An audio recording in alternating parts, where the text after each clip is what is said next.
பாரிஸ்ல ஒரு காலி அபார்ட்மெண்ட்ல ஒரு ஆளு இருக்காரு. 2 நாளா அங்கேயே எதிரே இருக்கிற கட்டிடத்தை மட்டும் ஒரு நிமிஷம் கூட விடாம பார்த்துட்டு இருக்காரு. அந்த ஆளுதான் கில்லர். வெறும் கில்லர் இல்ல, சூப்பர் ஸ்டைல் ஹிட்மேன். அடுத்த லக்குமி எப்ப வரும்னு காத்திருக்காரு. ஆனா புது பிரச்சனை, லக்குமி எப்ப வரும்னு தெரியலையே. சரி, இரவு பகல்லா கண் விழிச்சு காவலுக்கு நிற்பான். சும்மா இருக்க முடியலையே, யோகா பண்றான், சாப்பாடு எடுத்துட்டு வர்றான். அப்போ அவனுக்கு போன் வரும். ஹஜஸ்னு ஒருத்தர் கால் பண்றாரு. அவருதான் இந்த வேலையை கொடுத்தவரு. 2 நாள்ல லக்குமி வரலாம்னு சொல்றாரு. ஆனா கண்டிப்பா 2 நாள்னு இல்ல, முன்னாடியும் வரலாம் பின்னாடியும் வரலாம்னு சொல்றாரு. கில்லருக்கு கடுப்பேறுது. போனை பூமியில அடிச்சு உடைக்கிறாரு. அந்த காலி அபார்ட்மெண்ட்ல திரும்ப காவலுக்கு நிற்கிறாரு. எப்படியும் கிள்ளுவனும் எமோஷன்ல இல்லாம இருக்கணும்னு நினைச்சுக்கிட்டு இருக்காரு. சீக்ரெட் லாக்ல அவன் கிள்ளின லக்குமிகளோட லிஸ்ட் இருக்கு. யாரையும் பிடிக்க விடாம கிள்ளிட்டான். ஒரு மாலை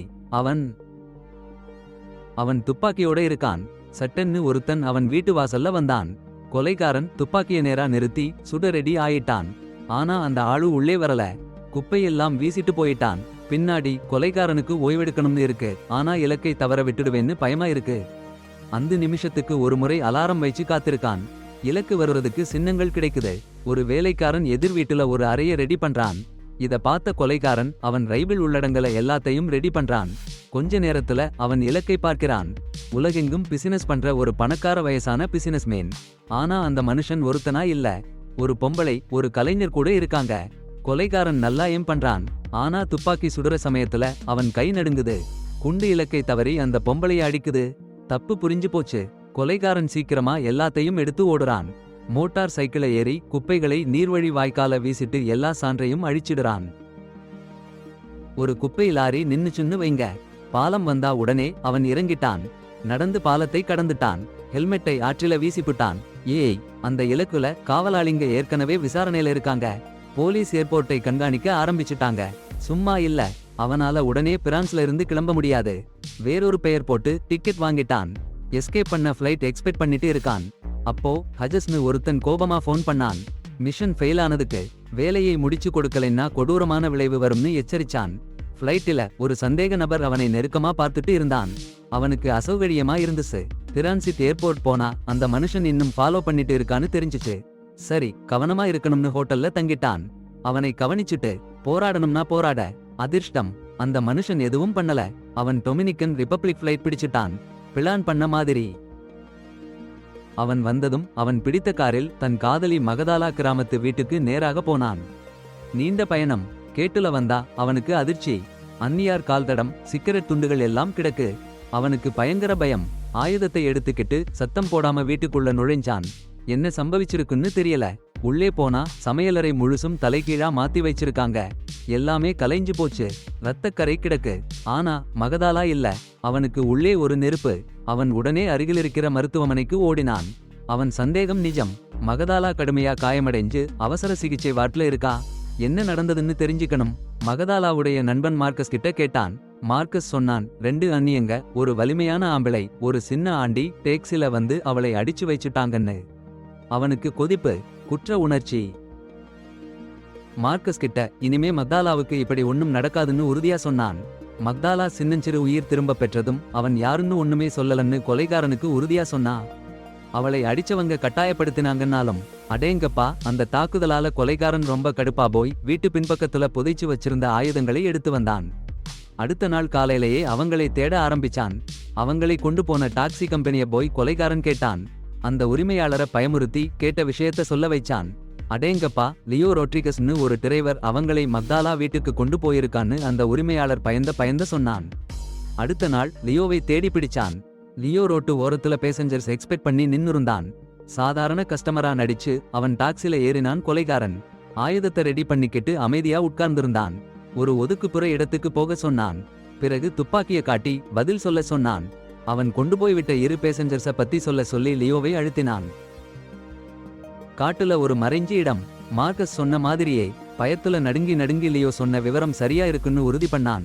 உயிரை காப்பாத்திக்கணும்னா இதுதான் வழின்னு நினைச்சான். கொலைகாரன் முதல்ல லியோவை கிள்ளி தள்ளிட முடிவு பண்ணான். அப்புறம்தான் அந்த தாக்குனவங்கள தேட போறான். அப்புறம் அவன் நியூ ஆர்லியன்ஸ் புறப்பட்டு போனான். ஹேஜ்ஸ கிட்ட போக ஒரு வேன் ரெண்ட் பண்ணான். ஹேஜ்ஸ ஆபீஸ்ல பாதுகாப்பு அதிகமா இருக்குன்னு தெரிஞ்சு சாமர்த்தியமா செல்ல வேன் ரெண்ட் பண்ணான். ஆபீஸ் கிட்ட போறதுக்கு முன்னாடி அவன் ஸ்டோரேஜ் யூனிட்ல போய் போலி டீ கார்டு, போலி நம்பர் பிளேட் எல்லாம் எடுத்து வந்தான். போலீஸ் பிடிச்சிட கூடாதுன்னு ரிசைக்ளிங் வேலையாளி மாதிரி வேஷம் போட சில டூல்ஸ் வாங்கினான். ஹெட்ஸ் ஆபீஸ்ல யாரும் சந்தேகப்படாம உள்ள போகணும்னு சும்மா சலசலன்னு ஹெட்ஸ் ஆபீஸ்ல உள்ள நுழைஞ்சிட்டான். டோலோரஸ் ஹெட்ஸ் செக்ரட்டரி கிட்ட துப்பாக்கி நட்டா நிறுத்தி அவளை அவங்க பாஸ் கிட்ட கொண்டு போக சொன்னான். பயந்து போய் துப்பாக்கி முனியில டோலோரஸ் கொலைகாரனை ஹெட்ஸ் ஆபீஸ்ல கொண்டு போய் நிறுத்தினா. உள்ள போனதும் ஹெட்ஸ் சேரை நல்லா கட்டி போட்டான். டோலோரஸ பாத்ரூம்ல அடைச்சு போட்டான். ஹெட்ஸ் கைது ஆனதும் கொலைகாரன் விசாரிக்க ஆரம்பிச்சான். அவனை பத்தி மக்தாலா மேல நடந்த சமீபத்திய தாக்குதல் பத்தி சொன்னாங்க. அந்த தாக்குதலை அவன் ஆர்டர் பண்ணலன்னு ஹேஜஸ் ஒருத்தர் மாதிரி கூறினாரு. பாரிஸ் மிஷன் முழுமையா முடியலன்னு கில்லர் சொன்னதால தான் இது நடந்ததுன்னு சொன்னாரு. அதை கேட்டு கில்லர் ரொம்ப கடுப்பாயிட்டாரு. ஹேஜஸோட லேப்டாப்பை நொறுக்கி போட்டாரு. அவங்க 2 பேருடைய கடந்த கால மிஷன் ரெக்கார்ட்ஸ் எல்லாம் அழிஞ்சு போச்சு. அப்புறம் ஒரு ஆயுதத்தை எடுத்து ஹேஜஸ அடிச்சு மக்தாலா மேல தாக்குதல் நடத்தினது யாருன்னு கட்டாயப்படுத்தி கேட்டாரு. ஆனா ஹேஜஸ் முன்னாடியே ரொம்ப அடி வாங்கி காயப்பட்டிருந்தாரு. எதுவும் சொல்ல முடியல. கில்லருக்கு தகவல் கிடைக்கல. அப்புறம் டொலோரஸ் கிட்ட போனாரு. அவ எல்லா தகவலையும் சொல்றேன்னு சொன்னா. ஒரு நிபந்தனை வச்சா. அவளோட சாவு ஒரு விபத்தா நடந்த மாதிரி காட்டணும்னு கேட்டா. அவளுடைய குழந்தைக்கு இன்சூரன்ஸ் பணம் கிடைக்கணும்னு சொன்னா. சரின்னு கில்லர் மனமில்லாம சொன்னாரு. ஹேஜஸோட உடம்பை ஒரு பெரிய குப்பை தொட்டியில போட்டு டொலோரஸ் வீட்டுக்கு கொண்டு போனாரு. அவ வீட்ல ஒரு சீக்ரெட் ஃபைல் காமிச்சா. அதுல ஹேஜஸ் வேலைக்கு வச்சிருந்த கான்ட்ராக்ட் கில்லர்ஸ் பத்தின டீடைல்ஸ் எல்லாம் இருந்துச்சு. மக்தாலா மேல தாக்குதல் நடத்தின 2 பேருடைய தகவலும் அதுல இருந்துச்சு. அந்த கொலைகாரன் பெரிய பிசினஸ்மேனை பாரிஸில கொல்ல ஹாட்ஜஸ் மூலமா கட்டணம் கொடுத்த முக்கிய வாடிக்கையாளரை யாரென்று சொன்னான். அந்த செய்தியால சந்தோஷமா போய் அந்த பெண் படிக்கட்டில இறங்கும்போது கழுத்தை பிடிச்சு கொன்னுட்டான். அவளை தவறி விழுந்த மாதிரி காமிச்சிட்டான். அடுத்த நாள் அந்த கொலைகாரன் அவள் உடம்பை சிறு சிறு துண்டா வெட்டினான். பிறகு ஃபெர்ரியில ஏறி சில துண்டுகளை கடல்ல போட்டுட்டான். மீதி உடம்பை வேற இடத்துல புதைச்சிட்டான். போலீஸ் எதுவும் கண்டுபிடிக்க முடியாத மாதிரி. அப்புறம் புளோரிடா போய் மாட்டாலாவோட ஒரு எதிரியை தேடினான். தி ப்ரூட்னு சொல்ற வலிமையான ஒரு ஆளை. அவன் எங்க இருக்கான்னு கண்டுபிடிச்சு நண்பர்களோட ஒரு பிட்புல்லோட நடந்து போறத பார்த்தான்.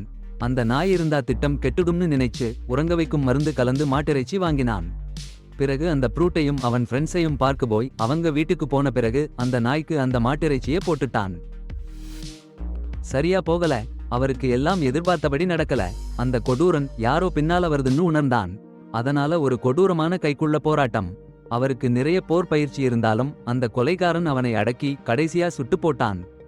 அந்த ஒலி நிறைய கேட்டது. பைத்தியக்கார நாய் அந்த கொலைகாரனை நோக்கி நடந்தது. ஆனா அவன் அதையும் அடக்கினான். பிறகு அந்த கொடூரனோட வீட்டை தீயில சுட்டான். எல்லா சான்றுகளையும் அழிக்க. சில நாட்களுக்கு பிறகு அந்த கொலைகாரன் நியூயார்க்குக்கு விமானத்துல போனான். மத்த எதிரிகளை கிழிக்க. எக்ஸ்பர்ட்னு ஒரு பெண். அவள் வீட்டு பக்கத்துல கார் நிறுத்தி அவள் வெளியே வர காத்திருந்தான். சில மணி நேரத்துக்கு பிறகு டாக்ஸில போறத பார்த்தான். அவளை மறைவா பின்தொடர்ந்தான். ஒரு நல்ல ரெஸ்டாரண்ட்ல போய் இறங்கினாள். அந்த கொலைகாரன் உள்ளே போய் அந்த எக்ஸ்பர்ட்டை சந்திச்சான். அவள் உடனே தெரிஞ்சுக்கிட்டாள் அவன் அவளை கொல்ல வந்திருக்கான்.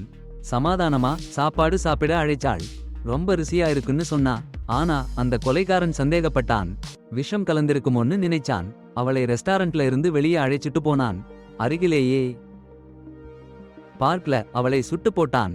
சில நாள் கழிச்சு அந்த கொலையாளி பாரிஸுக்கு திரும்பினான். ஏன் தெரியுமா? அவனை வேலைக்கு வச்சவங்கள சந்திக்க. ஏன்னா அவங்க ஹாட்ஜஸ் கூட சேர்ந்து அவனோட வெற்றியடையாத வேலையால அவனை தண்டிக்க திட்டம் போட்டிருக்காங்கன்னு சந்தேகிச்சான்.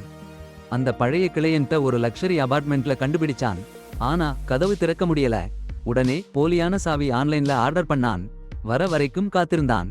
அதுவரைக்கும் அந்த கட்டிடத்துல ஜிம் மெம்பர்ஷிப் எடுத்து சாதாரணமா இருக்க நடிச்சான். கிரிமினல் உலகத்தில சட்டவிரோத ஆயுதங்கள் வாங்கினான். இறுதி போராட்டத்துக்கு தயாரானான். அடுத்த காலையில போலி சாவி வந்துருச்சு. வேலையாளர் டீ கார்டு யூஸ் பண்ணி சாவி டிசைன் காப்பி பண்ணி கிளையன்ட் அபார்ட்மெண்ட்ல நுழைஞ்சான். உள்ளே போய் கிளையன்ட்ட சந்திச்சான். அவனோட கான்ட்ராக்ட் கில்லர் டீ கார்டு காமிச்சான். முதல்ல கிளையன்ட் கொஞ்சம் குழம்பினான். ஆனா உடனே அந்த கொலையாளி யாருன்னு புரிஞ்சுக்கிட்டான். ஹாட்ஜோட கடுமையான ஆள். கிளையன்ட் டென்ஷன்ல நடுங்க ஆரம்பிச்சான். ஹாட்ஜஸ் அவனை கூடுதல் பணம் கொடுக்க வற்புறுத்தினான்னு ஒப்புக்கொண்டான்.